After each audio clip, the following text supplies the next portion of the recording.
오늘 설교 제목이 변함없는 사랑이라는 제목입니다. 변함없는 사랑과 오늘 본문과는 별개의 문제가 다 보입니다.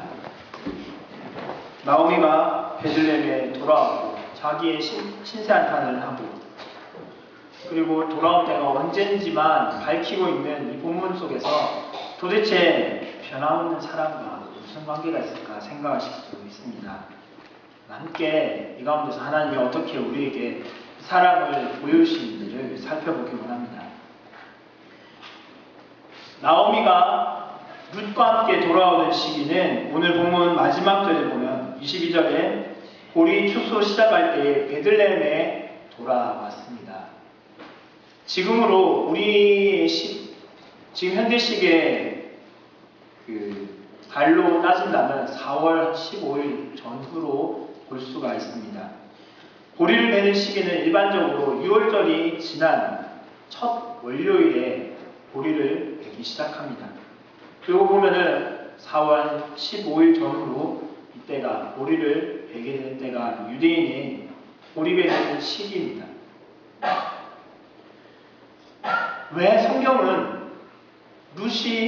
나오미가 돌아오기 때를 왜 보리를 베던 때일까라는 이 본문에 대해서 왜 이 질문을 왜 이 내용들을 넣고 있는지를 질문을 한번 던져보고자 합니다. 보리를 베는 때에 그들이 돌아왔다. 그 전에 나오미는 불평과 불만을 내쏟습니다. 자기의 상황에 대해 하나님이 나를 치셨다. 하나님이 나를 괴롭게 하셨다. 예전에는 내 이름 뜻이 기쁨이었다면 지금은 쓰다, 슬프다라는 말하로 바꿔서 내 이름을 불러달라라고 이야기합니다. 그렇게 이야기가 끝나자마자 성경 기자는 나오미가 돌아오던 때는 보리 추수 시작되는 때에 돌아왔다라고 기록합니다. 나오미가 살고 있던 시대는 사사시대입니다. 1장 1절에 사사들이 치리하던 때라고 말씀을 합니다. 우리가 잘 알고 있지만 사사시대 때는 하나님의 말씀을 듣지 않는 이스라엘, 그리고 하나님의 말씀을 무시하고 이방신을 섬기는 것에 대해 그들을 심판하시는 하나님을 많이 보게 됩니다. 그런데 오늘 본문에는 너무 잔잔한 내용이 들어가 있습니다. 하나님이 이스라엘 백성들을 치시고 주변에 있는 나라들이 이스라엘을 노략질하는 그 반복되는 역사가 사사시대입니다. 근데 오늘 룻기에서는 너무나 잔잔한 평온한 내용들이 들어가 있다는 것입니다. 이것이 왜 들어가 있을까요? 사사기 6장 3절에 보면 기드온이 있던 때에 이스라엘이 파종한 때면 미디안과 아말렉과 동방 사람들이 치러 올라왔습니다. 이스라엘이 파종하는 시기가 되면 주변에 있는 나라들이 올라와서 파종하는 것들을 다 빼앗아 자기의 나라로 돌아갑니다. 그때가 바로 사사의 시대였습니다. 오늘 성경은 너무나 잔잔합니다. 하나님이 곡식을 주셨다라는, 이들에게 곡식을 주셨다라는 내용이 앞절에 나오고 오늘 본문 마지막 절에는 보리를 베기 시작하는 그때에 룻과 나오미가 돌아옵니다. 그리고 쭉 뒷본문에서도 보면 너무나 순탄하게 보리를 타작하고 양의 털을 깎는 이 모든 일들이 너무나도 순조롭게 진행되고 있습니다. 이 내용은 하나님이 이스라엘을 돌아보셨다라는 그 뜻으로 바라볼 수가 있습니다. 이전에 계속해서 이스라엘 내에 자꾸 침략과 이방 민족들의 공격으로 인해서 이스라엘 백성들은 항상 하나님께 부르짖었습니다. 주변의 강대국들이 그들을 공격하는 때가 있을 때마다 이스라엘은 하나님께 부르짖었고 항상 주변에 있는 나라를 위해서 피폐한 삶을 사는 것이 이스라엘이었습니다. 근데 오늘 본문은 그렇지가 않다는 것입니다. 하나님이 이스라엘을 돌아보시는 때가 지금 이 때라는 것입니다. 그런데 나오미는 오늘 반대되는 고백을 합니다.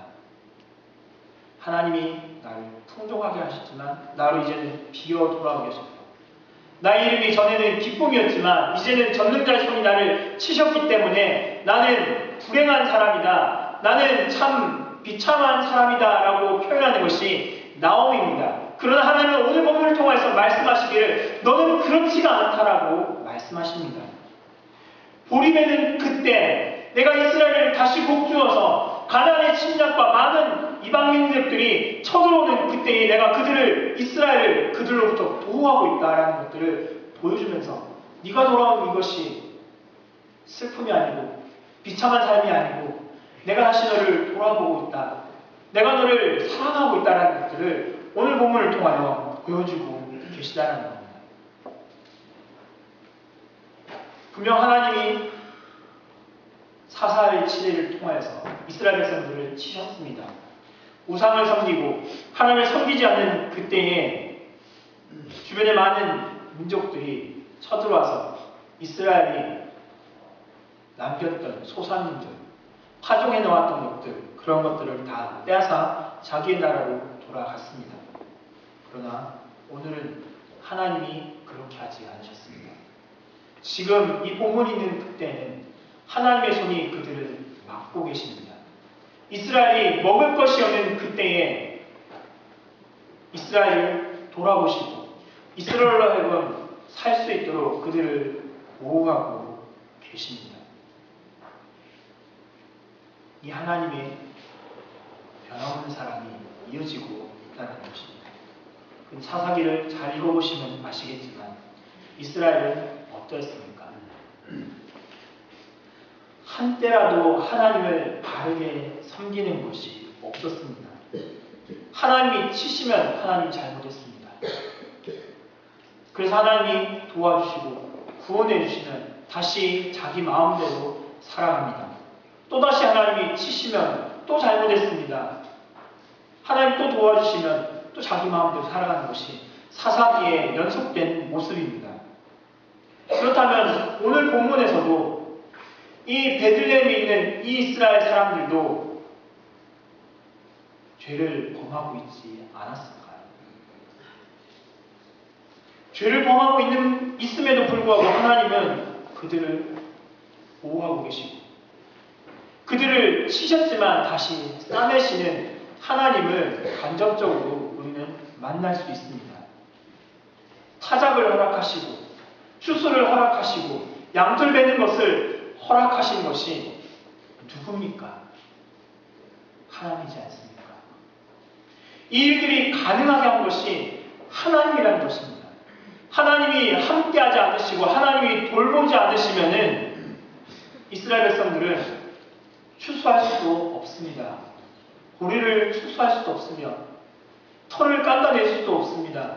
가나안과 동방에 있는 미디안과 아말렉 등등 주변에 있는 나라들이 이스라엘을 공격하기 때문입니다. 근데 하나님은 막으셨다는 겁니다.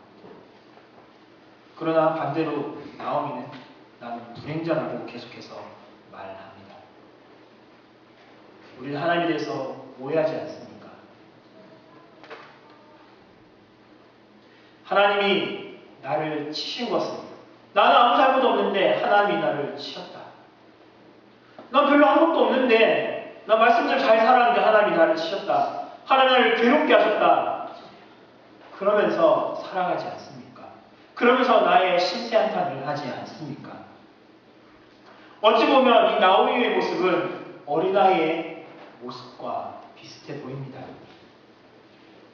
부모가 자녀가 잘못했을 때 어떻게 하나요? 때리죠. 그러면 자녀 입장에서는 그 부모에 대해 어떻게 생각을 할까요? 우리 대청부들 아직 젊으니까 어땠나요? 이 엄마가 내 엄마 아닌 것 같지 않나요? 나는 주온 자식인 같다라는 생각하지 않습니까?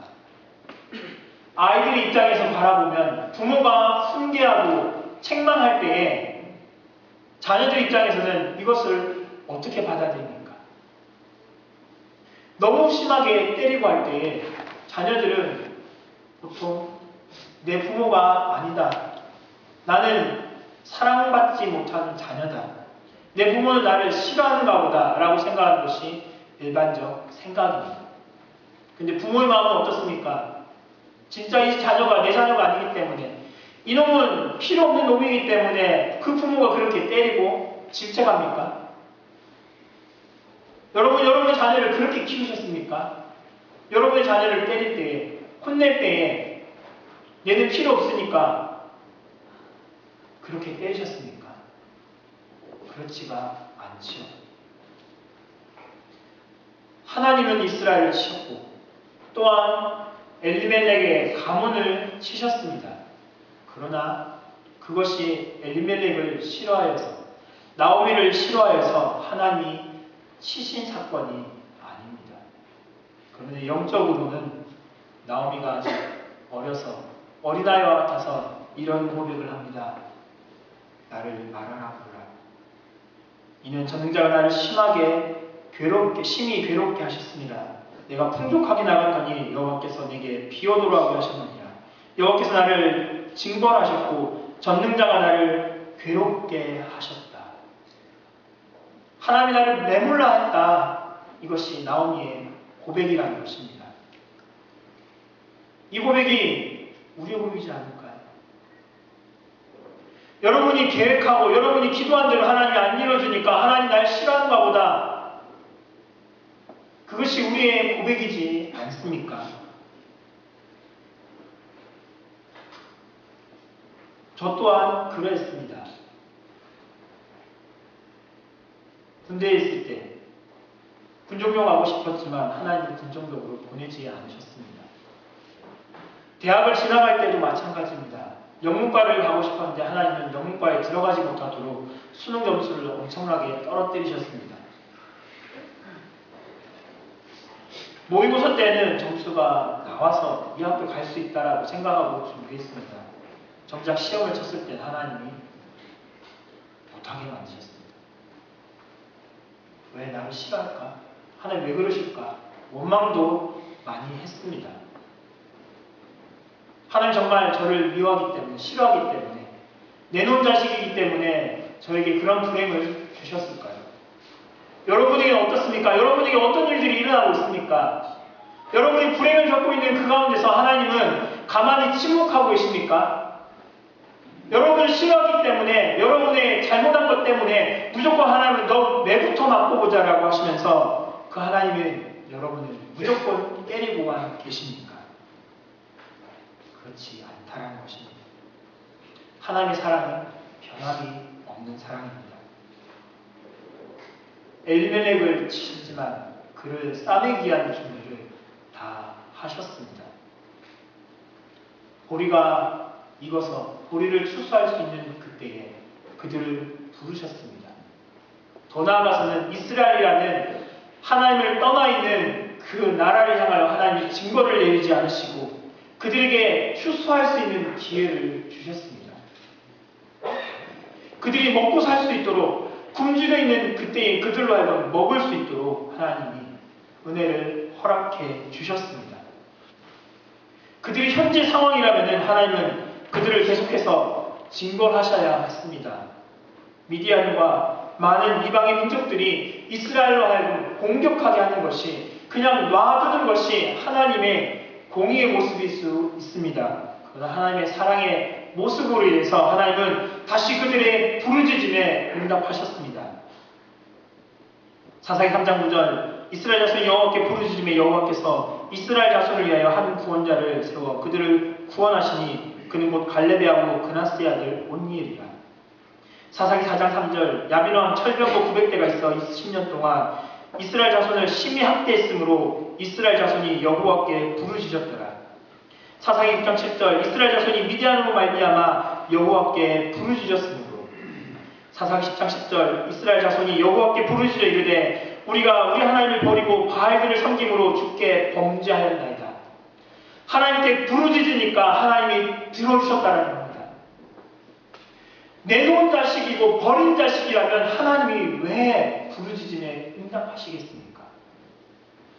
필요없는 자식인데, 쓸데없는 자식인데 하나님이 왜 들으시겠습니까? 하나님은 우리를 사랑하시기 때문에 우리를 다시 품에 안으십니다. 나오미의 가족 엘리멜렉의 가문 멸문을 당했습니다. 아들이 다 죽어서 더 이상 대를 이을 자가 없습니다. 나오미는 이제 실망하여 돌아왔습니다. 그러나 하나님은 그 가족을 싸맬 수 있는 가장 최적의 때를 마련해 놓고 다시 싸매기 위해서 이때에 그의 가족들을 이제 부르십니다. 아무것도 남지 않은 두 여인, 두 과부를 하나님 부르셔서 그들을 품에 안으십니다. 하나님은 우리의 아픔을 아십니다. 여러분이 당한 고통, 슬픔, 괴로움, 그것으로 인한 모든 비참함들을 하나님이 잊지 않고 계십니다. 이것을 다시 싸매기 위해서 우리 잘못에 대해서 증거를 하십니다. 그러나 그 증거로 끝나는 것이 아니라 하나님은 자녀가 잘못했을 때 부모가 매를 들었습니다. 그리고 매를 든 것으로 부모는 끝나지 않죠. 자녀가 아픈 데가 없는지 돌아보면서 약을 발라주는 그 부모의 모습과 같이 하나님은 이스라엘을 치셨고 엘리멜렉의 가문을 치셨습니다. 그러나 그것으로 끝나지 않고 다시 그들에게 약을 발라주고 계십니다. 그들의 아픔을 아시기 때문에. 그리고 이제는 우리의 아픔을 아시는 하나님이십니다. 그 하나님이 우리의 아픔을 달래시고 약으로 다시 아프지 않도록 발라주십니다. 삶이 힘드십니까? 하나님이 원망스러운 일이 있습니까? 그러나 그것은 하나님이 우리를 미워하기 때문에 우리 삶을 힘들게 만드는 것이 아닙니다. 하나님이 원망스러운 일이 있다 할지라도 내 뜻대로 하나님이 움직여주지 않기 때문에, 그래서 내 뜻대로 움직여주지 않으셔서 나의 삶이 더 비참해졌기 때문에 하나님이 원망스러울 수 있지만, 그러나 그것은 하나님 우리를 싫어서 하신 것이 아닙니다. 우리를 위해 책망하시고 다시 싸매주기 위한 하나님의 뜻이 있음을 기억하시기 바랍니다. 혹여나 원망하는 것이 있다면 아직 나의 신앙이 여리다라는 것을 생각해 볼 수 있기 바랍니다. 부모가 나를 책망하고 나를 질책하고 나를 때렸기 때문에 나의 잘못을 돌아보는 것이 아니라 나를 때린 부모에 대해서 내 부모가 나를 미워하는가, 나를 싫어하는가라는 아이의 모습처럼 나 또한 그런 모습이 없는지를 돌아볼 수 있기 바랍니다. 그리고 하나님의 사랑은 변함이 없는 사랑이라는 것을 기억하시기 바랍니다. 만약 엘리멜렉을 치시고 버려버리시는 것이 아니라 다시 그를 싸매어 안으시고 그 가족이 다시 회복될 수 있도록 하나님이 역사하셨듯이 내 삶 가운데서도 하나님의 치심이 있었다 할지라도 그 하나님이 나를 치시고 내버리는 것이 아니라 다시 품에 안으셔서 하나님의 영광을, 하나님의 은혜를 드러내신다는 것을 기억하시며 변함없는 하나님의 사랑 가운데 나아갈 수 있기를 바랍니다. 그리고 우리의 아픔을 하나님 또한 아시고 그것을 풀어주기 위한 약을 준비하고 계시다는 것을 생각할 수 있기 바라며, 지금 나의 삶 가운데 힘들고 어려운 일이 있어도 하나님을 원망하는 것이 아니라 감사함으로 나아갈 삶이 될 수 있기 바랍니다. 하나님, 나에게 어떠한 뜻이 있는지, 하나님 나를 통해 다시 어떠한 계획들을 보여주실 것인지 볼 수 있는 믿음을 주실 것을 위해 날마다 기도하며 나아갈 수 있길 바랍니다. 변함없는 하나님의 사랑 가운데 날마다 살아갈 수 있는 저 여러분의 삶 될 수 있길 간절히 바랍니다. 기도하겠습니다. 사랑의 하나님, 우리의 마음이 연약하여 하나님 우리의 잘못에 대해 징벌하실 때마다 실망합니다. 넘어져서 하나님을 원망합니다. 그러나 우리의 신앙이 아직 연약함을 아직 깨닫지 못합니다. 하나님 우리를 싸매시고 다시 품에 안으셔서 더 큰 일들을 보여주시려 하시는데 당장 눈앞에 일어난 일만 바라보고 이것으로 인해서 실망하고 원망하는 우리의 삶이 있음을 고백합니다. 그러나 하나님의 사랑은 끝이 없음을 알게 도와주시기 합니다. 나를 향한 하나님의 사랑은 너무나 넓어서 또 다른 것들을 통하여 나를 사랑하고 계시다는 것들을 말씀하시는 것 기억할 수 있도록 도와주옵소서. 그 사랑 가운데 살아가게 하시고 또 이때까지 베풀어 주셨던 하나님의 은혜를 기억하며 하나님의 사랑 가운데 더욱더 나아갈 수 있는 삶이 될 수 있도록 도와주옵소서. 예수님 이름으로 기도드립니다.